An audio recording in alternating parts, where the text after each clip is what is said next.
Crime બ્રાન્ચની ટીમને મળેલી બાતમીના આધારે ભેસ્તાના આવાસ પાસેથી સાહિલ ઉર્ફે સાહુ ઉર્ફે વસીમ ઝાકીર શેખની અટકાયતમાં લેવામાં આવ્યો છે.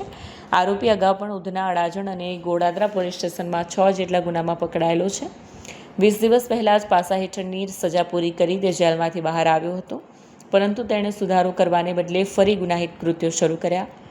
પોલીસના જણાવ્યા મુજબ આરોપી વહેલી સવારે પોતાના એક્સેસ મોપેડ પર નીકળતો અને જાહેર બગીચા કે રસ્તાઓ પર એકલા ચાલતા સ્ત્રી પુરુષોની રેકી કરી ટાર્ગેટ બનાવતો. યોગ્ય તક જોતાં જ તે સોનાની ચેન કે મોંઘા મોબાઈલ ઝડપથી આંચકી લઈ પૂરઝડપે મોપેડ ચલાવી ફરાર થઈ જતો.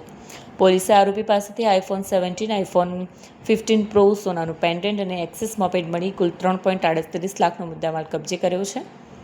ધરપકડ સાથે પાલ પોલીસ સ્ટેશનમાં 2 તથા અડાજણ અને અશ્વિની કુમાર પોલીસ સ્ટેશનના 1 મળી કુલ 4 ગુનાઓનો ભેદ ઉકેલાયો છે.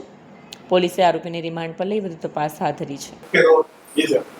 સુરત શહેરમાં મિલકત વિરુદ્ધના ગુનાઓ અટકાવવા માટે ક્રાઇમ બ્રાન્ચની ટીમો સતત લાગેલી હોય છે. એ અનુસંધાને એન્ટી એસ્ટોસોનના પીઆઈ સિંધા અને પીએસઆઈ મહેડાની ટીમને એક બાતમી મળેલી. સાહિલ ઉર્ફે વસીમ જાફીર શેખ લિંબાયતનો રહેવાસી, જે ચેન સ્નેચિંગના ગુનાઓમાં સંડોવાયેલો છે. અગાઉ પણ એના વિરુદ્ધમાં 6 અલગ અલગ પોલીસ સ્ટેશનમાં ગુનાઓ છે અને પાસામાં જઈને આવેલો છે 20 દિવસ પહેલાં.